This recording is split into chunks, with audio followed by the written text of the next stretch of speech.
AP CM Chandrababu deputy CM Pawan Kalyan ఒకరిపై మరొకరు ఆసక్తికర కామెంట్ చేసుకున్నారు. వరదలో బురదలో నడుస్తూ ఒక సీఎం ఎలా ఉండాలో దేశానికి చంద్రబాబు నిరూపించారన్నారు పవన్ కళ్యాణ్. 25 ఏళ్ల యువకుడు కూడా చంద్రబాబులా కష్టపడలేడన్నారు. పవన్ చెప్పిన మాటలు వింటే పాత రోజులు కష్టంగా గడిచాయో తెలిసిందన్నారు చంద్రబాబు. జనం కోసం కూటమి ఎప్పుడు కష్టపడి పనిచేస్తూనే ఉంటుందన్నారు చంద్రబాబు. ఇన్ని సంవత్సరాలైనా ఆయన ఓపిక నన్ను ఆశ్చర్యపరుస్తుంది. అసలు ఆయన మనసు మైండ్ నిరంతరం పనిచేస్తూనే ఉంటుంది. ఇందాక మన కేబినెట్ మీటింగ్లో కూర్చున్నప్పుడు అసలు ఈయనకి ఓపిక ఎక్కడి నుంచి వస్తుంది అర్థం కాదు. విపరీతమైన ఓపిక, కాన్స్టెంట్ గా బ్రెయిన్ తిరుగుతూనే ఉంటుంది, సొల్యూషన్స్ ఇస్తానే ఉంటుంది. అనుభవజ్ఞులైన అధికారులకు కూడా ఆయన దిశానిర్దేశం చేయగలరు. ఈ పాయింట్లో తప్పుంది, మీరు ఇలా చేయండి, ఇలా ఆలోచించండి. అలాంటి దాంతో పాటు శారీరకంగా ఆయన పడే కష్టం ఓ 25 ఏళ్ల యువకుడు కూడా కష్టపడ్డాడు. మనసు మేధస్సుతోటి నలుగుతూ శరీరాన్ని కూడా అంత కష్టపెట్టడం అంటే నాకు అది నిజంగా నాకు మన వరదలు వచ్చినప్పుడు అసలు ఆయన పడ్డ కష్టం కొంతమంది అనుకోవచ్చు ఆయన దిగాల్సింది ఏముంది అని. ఆయన నడిచి చూపిస్తున్నారు. బాధ్యత గల వ్యక్తి ఎలా ఉంటారో ఆయన చేసి నడిచి చూపించారు. ఆయన అంటే ఎందుకు చూపించాల్సి వచ్చిందంటే కూడా అధికార యంత్రాంగంలో మందకొడితనం వచ్చేసింది. అంటే పనులు చేయకపోతే, ప్రాక్టీస్ చేయకపోతే ఏమైపోతుంది, మందకొడితనం వచ్చేస్తుంది. ఒకసారి అంకుశం పెట్టి గుచ్చాలి. అలా ఆంధ్రప్రదేశ్ అధికార యంత్రాంగాన్ని గుచ్చడానికి ఆయన దిగారు. ఆయన అసలు ఆయనకు అవసరం లేదు. ఈ ప్రపంచంలో కూడా మీరు చెప్పండి, 9/11 ఇన్సిడెంట్ జరిగితే జార్జ్ బుష్ వచ్చి కూర్చోలేదు అక్కడ న్యూయార్క్ లో. రుడి గులియాని ఆయన న్యూయార్క్ సిటీ మేయర్ కూర్చున్నాడు అక్కడ. ఆయన అందరూ విమర్శిస్తుంటే నాకు ఒకటే ఆలోచన వచ్చింది. అన్ని స్థానిక సంస్థల్లో వైసీపీ నాయకులే కదా మీరందరూ, మేయర్ కానీ సభ్యులు కానీ అన్ని పాలనా వ్యవస్థలు అన్నిట్లో కూడా it is nothing but YCP. 70% పంచాయతీల్లో వాళ్లే, అన్ని స్థానిక నగర పంచాయతీల్లో మనకి అన్ని నగరపాలికలు అన్ని సంస్థలు కూడా వాళ్లే. అసలు విజయవాడలో ఉన్న మేయర్ ఏమైపోయి ఫస్ట్ సిటిజన్ అంటాం, మొదటి ప్రథమ పౌరుడు అంటాం కదా విజయవాడకి. వాళ్ళకి బాధ్యత లేదా? వైసీపీకి బాధ్యత లేదా? ఎంతసేపు ఆయన విమర్శించడమేనా? నాకు అనిపించింది అసలు పంచాయతీలు కానీ స్థానిక సంస్థల్లో ఉండే వైసీపీ సభ్యులు కానీ ఏమైపోయారు? కష్టాలు వచ్చినప్పుడు అందరం కలిసి కట్టుగా ఉండాలి, కానీ తర్వాత కొట్టుకుందాం. ప్రజలు కష్టాలు ఉన్నప్పుడు అప్పుడే మాట పెట్టుకుంటాం. వాళ్ళకి అన్నం పెడతామా, ఆదుకుంటామా, లేదంటే వాళ్ళని కూర్చోబెట్టి తిడతామా పక్కన సహాయపడే వాళ్ళని. బురదలోకి దిగి నీళ్ళల్లోకి దిగి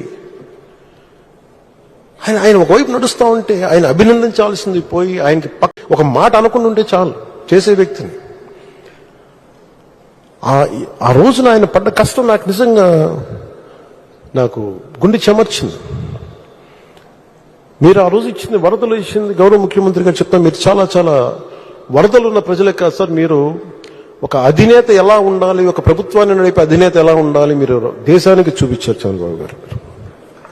మనస్ఫూర్తిగా ఇన్స్పైర్స్. మీకు మాటలు పట్టడం కొత్త కాదు, కానీ మీరు చేసే మంచి పనుల్ని, మీరు చేసే ఈ కష్టాన్ని మేమందరం గుర్తించి మేము మీతో అండగా ఉంటాం. పవన్ కళ్యాణ్ గారు మాట్లాడినప్పుడు నాకు గత చరిత్ర జ్ఞాపకం వస్తా ఉంది. 100 రోజుల పొరుపు.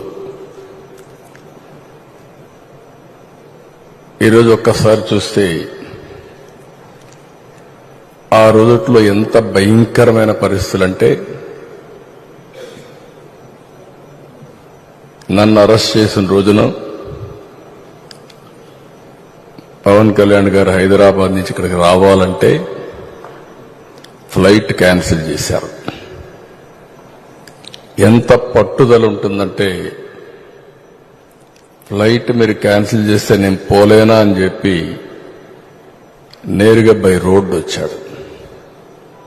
రోడ్లో వస్తే నందిగామలో మొత్తం రోడ్డు అంతా బ్లాక్ చేసి పక్కన తిరిగినా రానియకుండా చేస్తే రోడ్డు మీదనే పడుకొని ధర్నా చేశాడు. మామూలుగా సినిమా వాళ్ళు ఇవన్నీ చేయరు. సినిమా వాళ్ళు ఏదైనా చేస్తే షూటింగ్లు చేస్తారు తప్ప నిజ జీవితంలో చేయరు. అలాంటి నిజ జీవితంలో పోరాట యోధుడిగా నిలబడ్డటువంటి మిత్రుడు పవన్ కళ్యాణ్ గారు. నేను ఈరోజు కూడా చూస్తున్నాను, రాజకీయాల్లో ఒక ఆశయం కోసం వచ్చాడు. 2014 నాకు బాగా జ్ఞాపకం. తెలుగుదేశం బీజేపీ పొత్తు పెట్టుకున్నాం. పొత్తు పెట్టుకున్న సందర్భంలో పోటీ చేయకుండా ఎన్డీఏ గెలవాలి, ఇప్పుడు నేను పోటీ చేస్తే ప్రభుత్వ వ్యతిరేక ఓటు చీలుతుంది కాబట్టి చీలకూడదని నిర్ణయం తీసుకుని ఆ రోజు పోటీ చేయకుండా అందరి అభ్యర్థుల కోసం పనిచేసిన వ్యక్తి పవన్ కళ్యాణ్ గారు. నేను ఎప్పుడూ మరిచిపోలేనది. నేను జైల్లో ఉన్నాను, జైలుకు వచ్చాడు. వచ్చినప్పుడు మాట్లాడాడు, చూశారు, అన్నీ ఆలోచించిన తర్వాత బయటెళ్ళి కష్టకాలంలో ఉన్నప్పుడు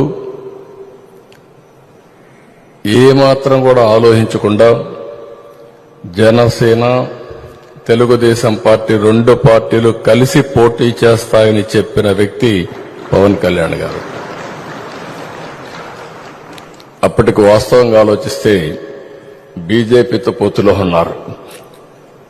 మళ్ళా అక్కడ ఒక మాట చెప్పాడు, నేను బీజేపీతో పొత్తుంది, వ్యతిరేక ఓటు చేయడానికి వీలు లేదు, కాబట్టి పొత్తు మాత్రం తెలుగుదేశంతో ఉంటుంది, బీజేపీని కూడా ఒప్పించి అలయన్స్ లేకి తెస్తామని చెప్పిన వ్యక్తి పవన్ కళ్యాణ్ గారు.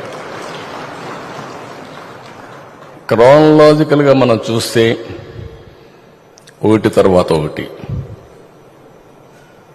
మేమిద్దరం చూశాం, ఒకే ఆలోచన చేశాం. ప్రజలు గెలవాలి, రాష్ట్రాన్ని మళ్లీ పునర్నిర్మాణం చేయాలి, ఒకే ఆబ్జెక్టివ్.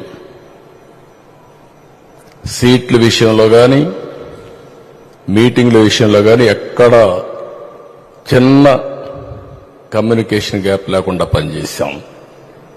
నేను ఈ సందర్భంగా బీజేపీ పార్టీని, పురంధేశ్వరి గారు కూడా మనస్ఫూర్తిగా అభినందిస్తున్నా. ఎందుకంటే వారు కూడా ఈ అలయన్స్ రావడానికి ప్రధానంగా కృషి చేశారు.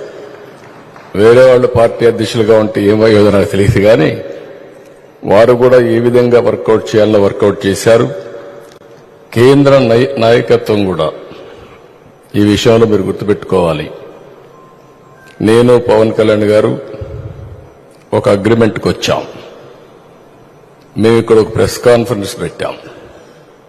పెట్టి ఎవరెవరు ఎన్ని సీట్లు పోటీ చేస్తాం చెప్పేశాం.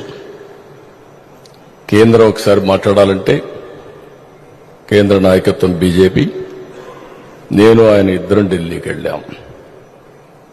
పోయినప్పుడు వాడు మాట్లాడినప్పుడు ఒకే మాట చెప్పారు, అందరం కలిసి పోటీ చేస్తే బాగుంటుంది, అందరం కలిసి చేద్దామని అమిత్ షా గారు, నడ్డా గారు ప్రపోజల్స్ పెట్టినప్పుడు మేమిద్దరం కూడా ఒకే అభిప్రాయానికి వచ్చాం. ముగ్గురు కలిస్తే ఈ రాష్ట్రానికి పూర్వ వైభవం తేవచ్చు కాబట్టి ముగ్గురం కలిసి పోటీ చేయాలని ఒక్క మాట కూడా అబ్జెక్షన్ చేయకుండా నిర్ణయం అక్కడే చెప్పామని చెప్పి కూడా నేను మీకు తెలియజేస్తున్నా.